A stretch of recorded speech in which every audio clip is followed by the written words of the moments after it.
When speech becomes dangerous, that's the topic of today's Bold and Blunt. And I'm your host, Cheryl Chumley, giving you a Christian conservative look at today's news, politics, culture, and events. Let's talk about the coronavirus and the danger of speaking about certain elements of the coronavirus. When society can't withstand certain truths but feels the need to shut them down, that becomes censorship. That becomes something of a China-type communist-like nation, not free America. And yet, that's exactly what's going on in America right now. Free speech is being censored left and right, and not just by social media companies, not just by the Facebooks and Twitters of the world. You can't speak out about so-called science on the coronavirus without having the leftists in the media denounce any type of science, and that's science in air quotes, that counters the narrative of Anthony Fauci. Because Anthony Fauci, of course, is science. He represents science. That's what he declares. And since he's the god of the coronavirus that the left has deemed, well then, we all have to listen to him. Listen and obey. It's becoming very dangerous to counter the narrative of Anthony Fauci and his friends on the far left these days in America.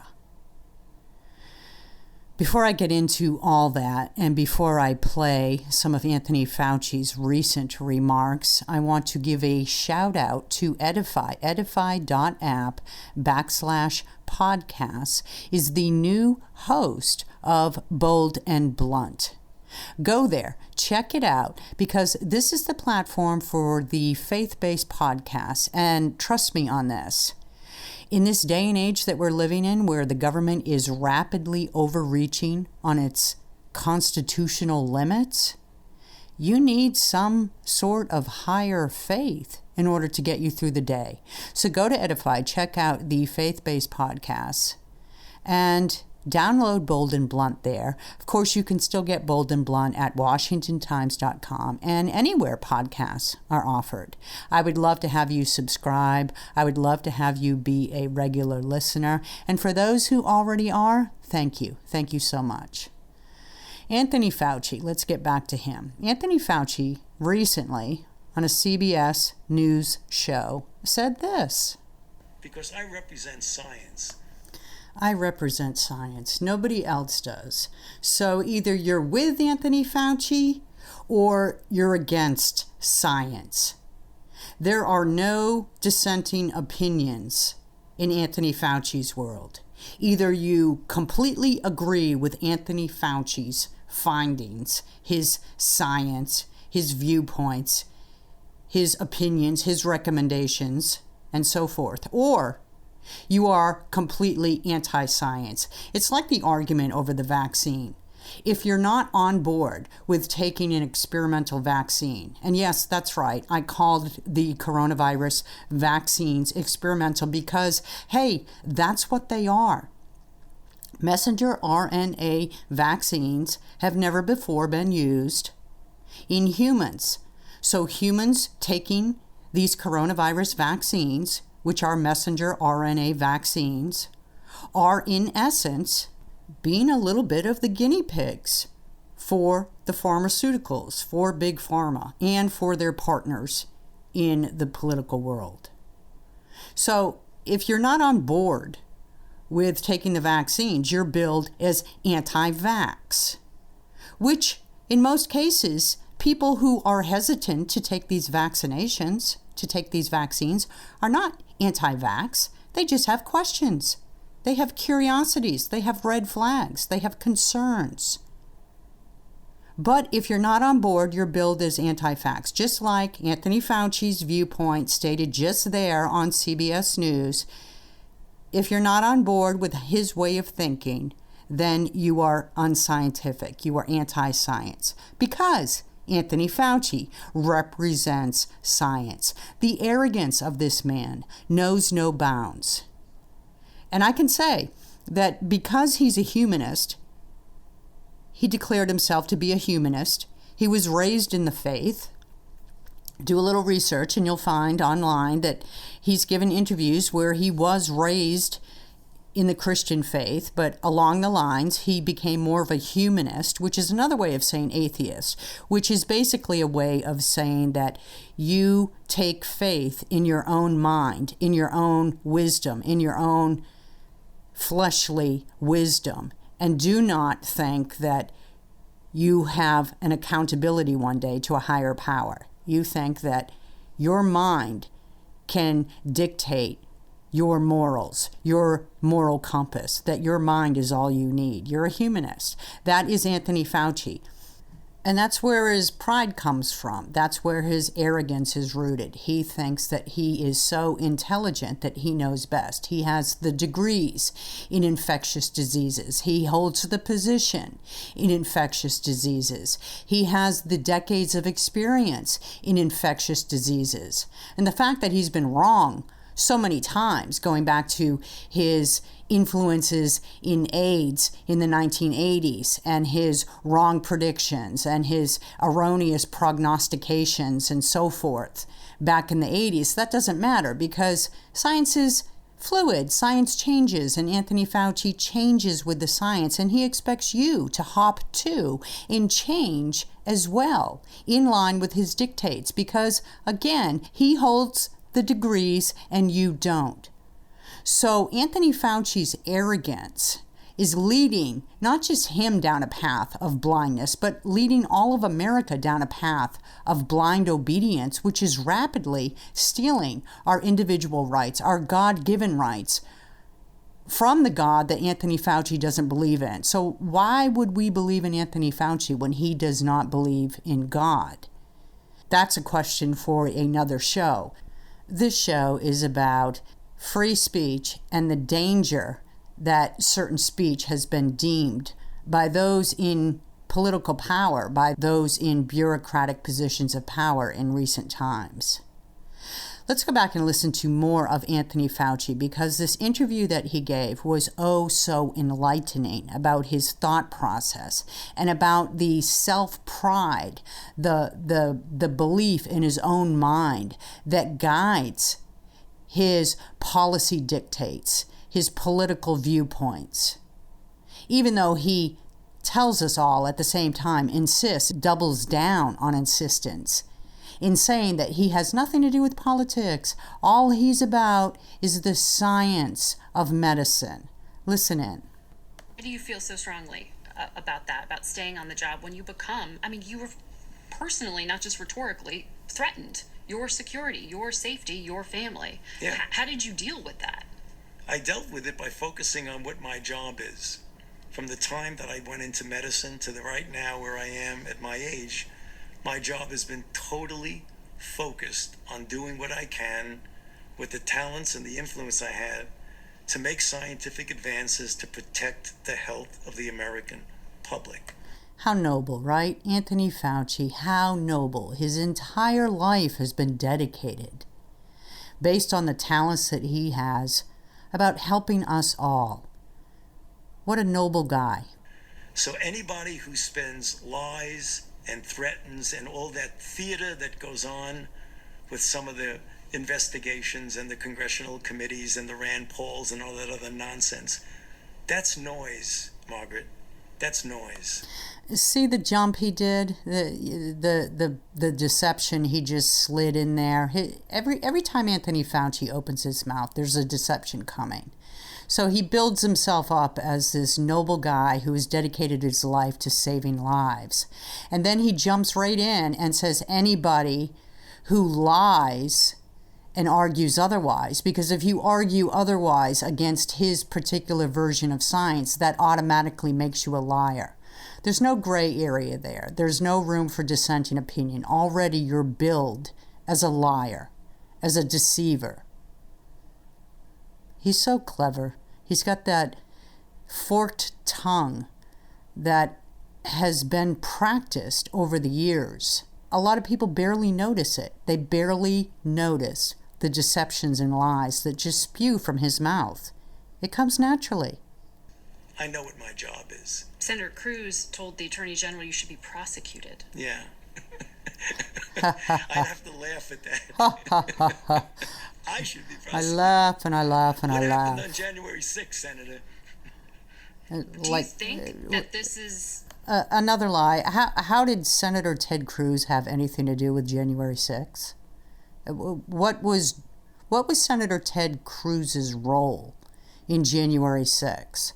Why would Fauci even bring that up? Except he's trying to align Ted Cruz with the events on January 6th in order to paint Senator Ted Cruz as one of those conspiracy theory, far right-wing, violent thug types that the media has billed all those who took part in January 6th march on Capitol Hill, rally on Capitol Hill.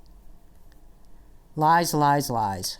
About making you a scapegoat to deflect from President Trump. Of course. Oh, yeah. You have to be asleep not to figure that one out. Of course. If you're against Anthony Fauci, then that means that you are a far-right, nutcase, MAGA, America First nut.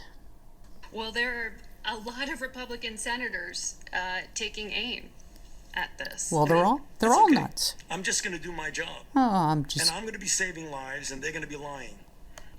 Again, with the deception. See, every time this guy opens his mouth, he brings the lies and deceptions and spins.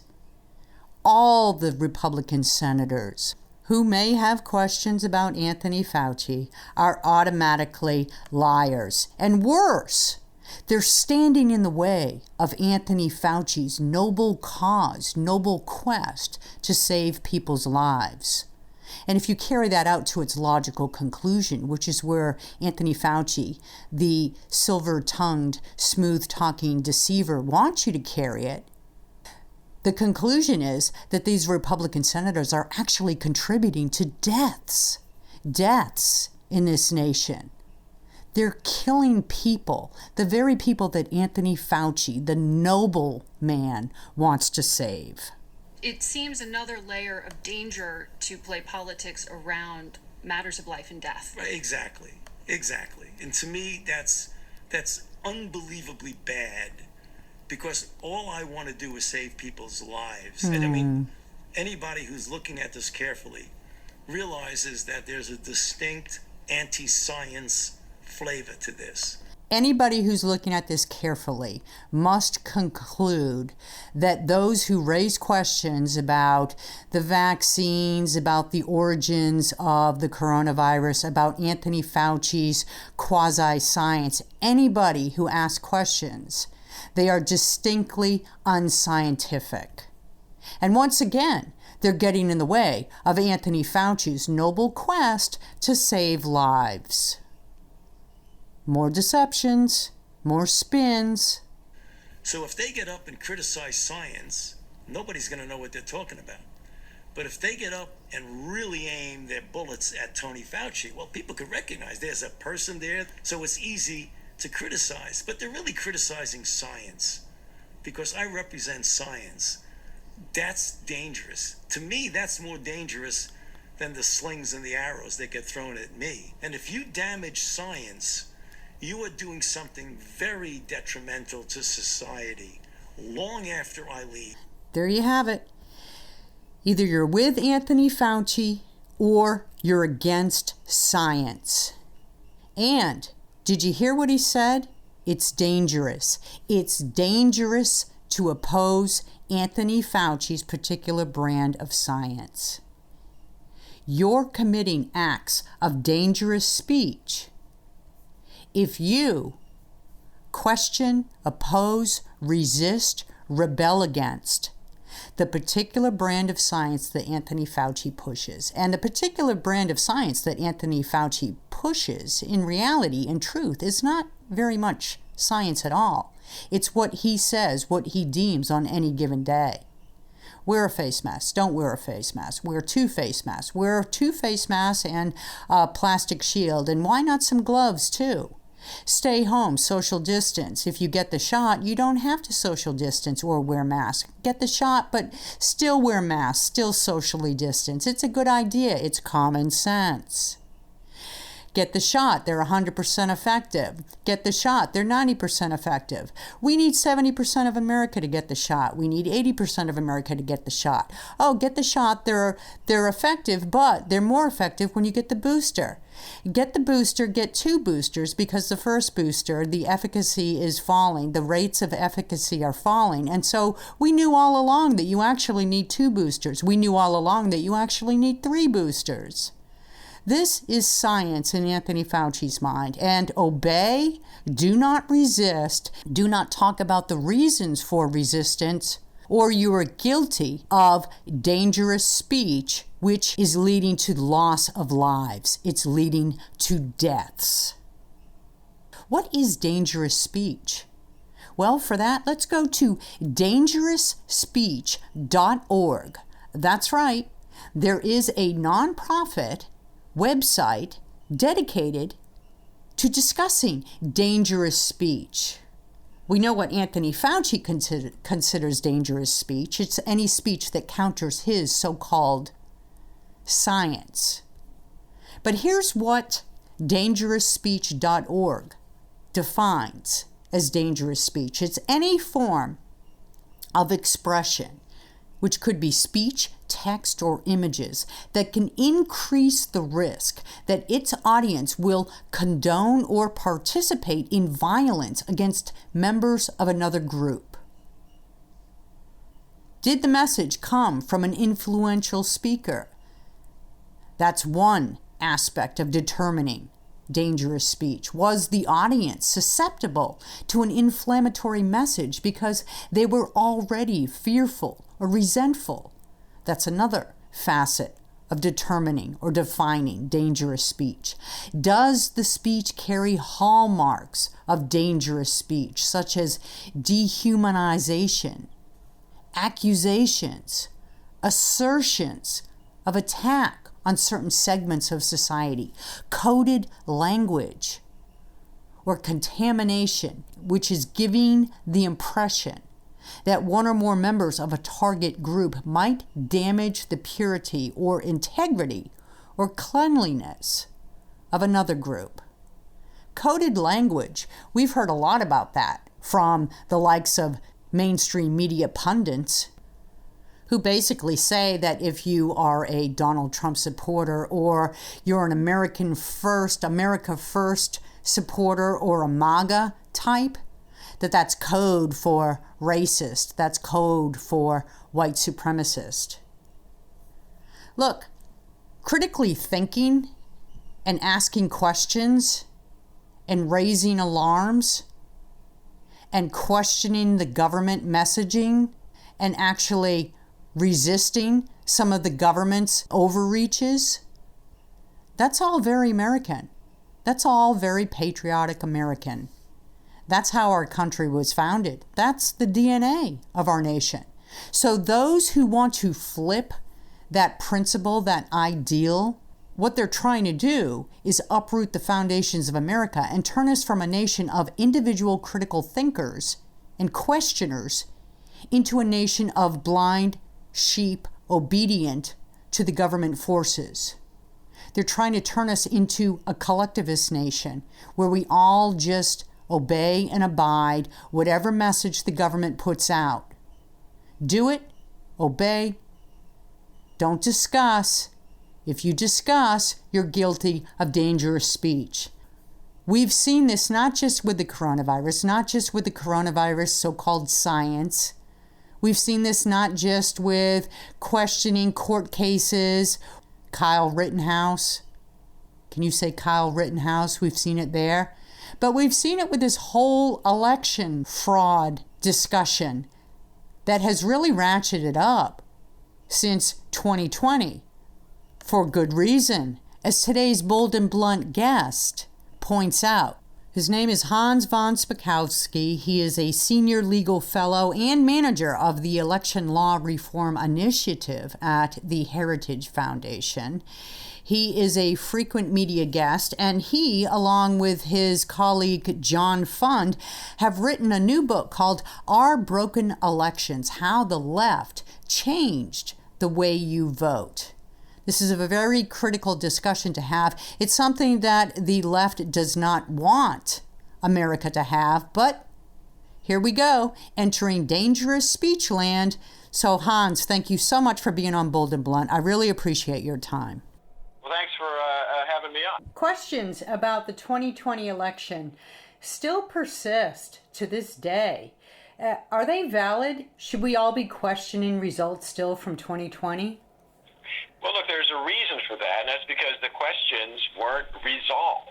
So, yes, I think there are good reasons why people still have questions. And as we talk about, in the book John Fund and I have written, Our Broken Elections, the reason for that is there were numerous lawsuits filed, as you well know, making claims about the elections, including, affidavits from witnesses who said they saw misbehavior or things that shouldn't have happened. And unfortunately, all those cases were dismissed by judges, both at the state and federal level, on procedural grounds. I think those judges, quite frankly, were afraid of having a political hot potato land in their laps, and so they used any excuse they could to get rid of the cases without ever getting to where the questions would have been resolved, which is, having a hearing, bringing the witnesses in, examining them, questioning them, and determining whether their claims were credible or not. None of that happened, and that's why people still have questions about the election. It's hard to look at all those cases that were filed and just come to the conclusion that all these judges were simply afraid. It's almost like you're pulled into conspiracy theory land where there was something more nefarious going on, if only because there were so many cases. Well, yeah, it's not so much that I think it was a conspiracy. I think that just a lot of judges, to put it quite frankly, I think a lot of judges were political cowards. Yeah, I agree. They knew that the media and the parties, everybody would descend on them if they made a decision that anyone didn't like, and they said, well, if I can avoid doing that, I will, and that's what happened. But look, lots of questions remain. Probably the most obvious one that we could examine is the Arizona audit. Look, the audit's initial results showed that the hand recount matched the machine recount from last November, but all that means is that the machines were working properly. That doesn't tell you whether all the votes that were actually cast were proper votes. And the audit raised all kinds of questions that should be investigated. Probably the best example is one that they found over 5,000 voters who potentially may have been registered in more than one county in the state, may have voted more than once. Well, how are we ever going to know whether that actually happened unless election officials there and law enforcement actually investigate that by pulling the file on each one of those voters and looking into it? Right. But that obviously doesn't seem like it's going to happen. Let me ask you this, because you and John Fund, in your best-selling Our Broken Elections, How the Left Changed the Way You Vote, you spent considerable time researching. And I just want to ask you bluntly, do you think there's enough fraud that was committed during this last presidential election that the outcome would have been changed? I don't know the answer to that. Because of the fact that no in-depth investigation was done the way we talked about. I think there are enough questions have been raised about what happened in a number of states that I think there's certainly the possibility of that in a couple of the states where the margin of victory was extremely close. And I also think that the results might have come out differently if there hadn't been $450 million poured into state and local election offices and election officials from, as you know, Mark Zuckerberg. Right. And several other liberal donors, which basically moved the Get Out the Vote campaign of the Democratic Party and Democratic candidates into official government offices out the votes of Democratic voters in large urban areas. That was not illegal, the giving of private funding to these agencies, but it should have been. And it is now, fortunately, because a number of states have banned that. But that could have made the difference because of the way, like I said, it used official government resources to get out the vote for one political party. It seems to me that what happened, the outcome of November's election and all the lingering questions about fraud and potential fraud and why the judges never heard cases, they dismissed them sleight of hand. It seems to me that this is just emboldening Democrats to continue their cries about election reform and using this last election as a platform to cry that elections right now are racist in certain states and need reform. Well, you're right about that, but those racism claims and this general term they keep using of voter suppression, look, they simply use that to stop any kind of election reform that they don't like and to support not really reforms, but changes in the law that would recklessly endanger the security of elections. And the best example of that is that,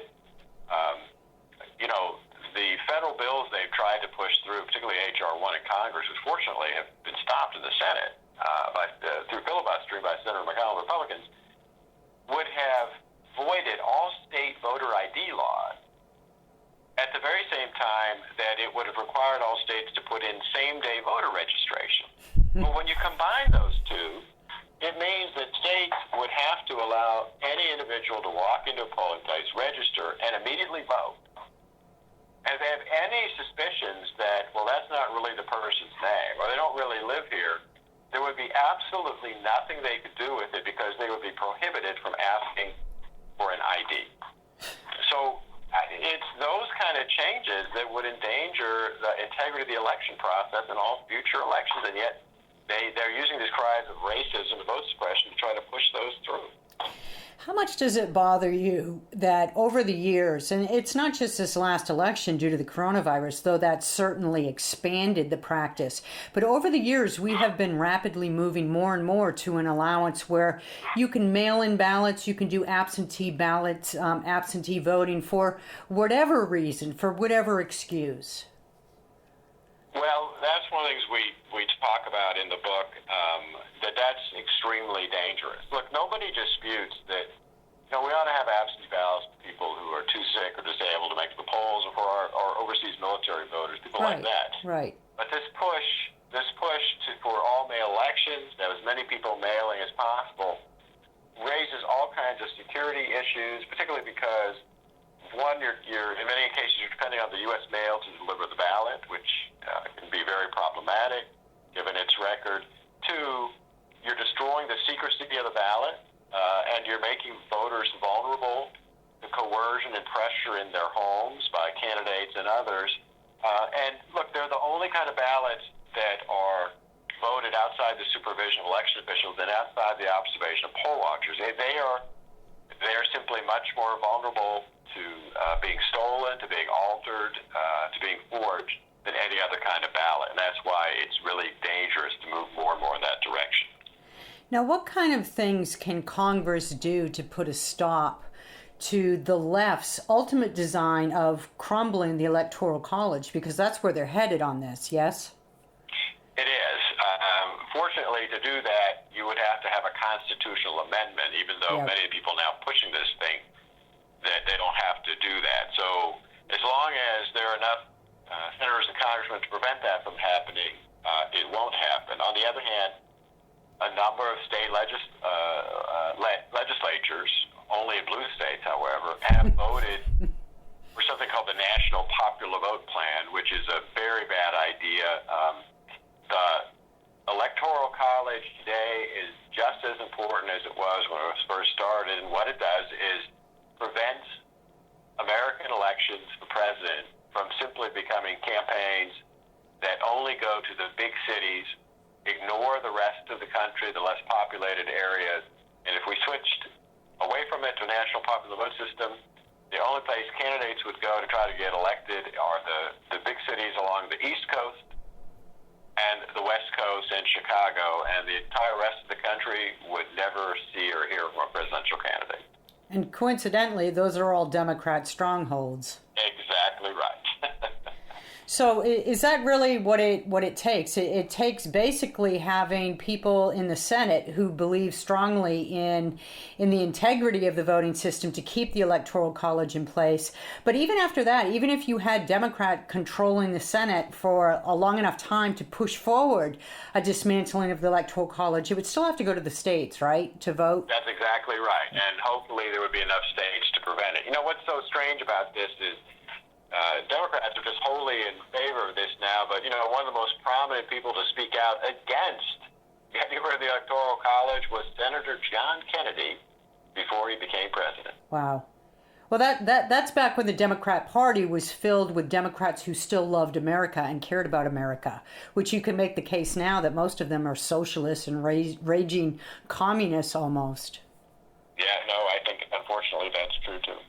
Okay, so just briefly, what else is there in your book? One Broken Elections, How the Left Changed the Way You Vote, that you co-authored with John Fund. What else is in there that you want readers or listeners to know about? Well, in addition to the fact that we identify all the problems that happened last year, and the other problems have been existing for quite a while, look, the entire final chapter is solutions. So we're not just talking about the problems. You know, we have an entire chapter of recommended solutions for state legislators that we think they can implement.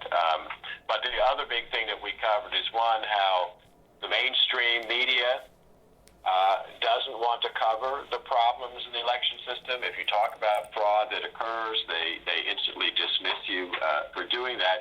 And also we cover how the left used COVID last year as an excuse to make all these changes in the election system, things they've been wanting to do for years, have been unsuccessful in doing it, and suddenly they used COVID as their justification for doing these things, even when there was no need to do them. And they still are. They're still trying to push. That's why they want COVID to stay around forever, it seems. Yeah, I think that's unfortunately true, too. Look, I remember when Donald Trump was campaigning for president, and there were two issues he was talking about that he was deeply mocked, not just by the Democrats, by members of his own party. And one of them was the deep state, and the other one was election integrity and election fraud. And here's a guy that was talking about that, and people just don't want to believe that election fraud in this country actually exists. That is, yes. And remember, he's the one, that was President Trump, who appointed a presidential advisory commission on election integrity. Yep. Back in 2017, and it was disbanded after only a couple of months before it could do any work, because it was descended on by the media attacking it, and because folks on the left side of the political aisle, their advocacy organizations, filed a dozen lawsuits to prevent it from operating. You know, the only thing that commission could have done is research the problem and issue a report. They didn't even want this commission to research the problem and the extent of fraud in the country or the vulnerabilities of the system. That was how much they didn't want people to know about this. Wow. Let me just wrap up with this last question. How much are Republicans contributing to the furtherance of election fraud, and how much are members of the media contributing to dismissal of election fraud? Well, the media is contributing greatly to the dismissal of this. They barely cover cases when they occur. They dismiss them as unimportant when they occur. Republicans actually, I think, have had quite an awakening on this. And you can see that in the way they have, across the board, filibustered the dangerous bills the Democrats have been trying to push through Congress. And look, after years of working on this, John Fund and I, it was this year, after last year's election, that all these state legislators finally realized, boy, we really need to do something about this. And reform bills, good ones, were passed in Florida, Georgia, Texas, Arizona, and a number of other states. So the one good thing that came out of last year's election problem, and we need to do something about it. Well, that's a note of optimism right there. And I hope people pick up your book, Hans Von Spakovsky, Our Broken Elections, How the Left Changed the Way You Vote. You co-authored it with John Fund, a very important read. And I hope people go to Amazon and other places where books are sold and pick up a copy. Thank you so much for being on Bold and Blunt. Sure, thanks for having me. Fight the censors, fight the stifling of free speech. More than that, fight the stifling of critical thinking. When it becomes completely accepted in this country that questioning authorities is deemed as dangerous, we will have lost a crucial element of our individual liberties. That's where government is headed. That's where government is pushing us. And the only way to resist is to continue to ask questions and demand answers of our public servants in the face of the condemnations for asking those very questions. Founding Fathers gave us, enshrined in our Constitution, the concept of God-given liberties. And one of those is called free speech.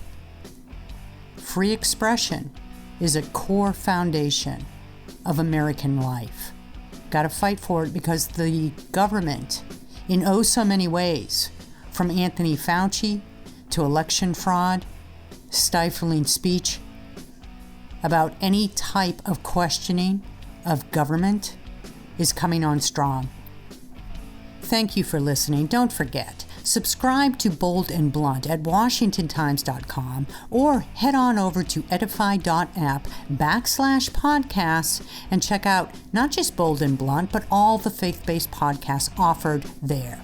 Bold and Blunt is also available at all the normal podcast platforms and places. I appreciate your listening. Tune in next time, and in the meanwhile, don't forget, stay blunt, stay bold.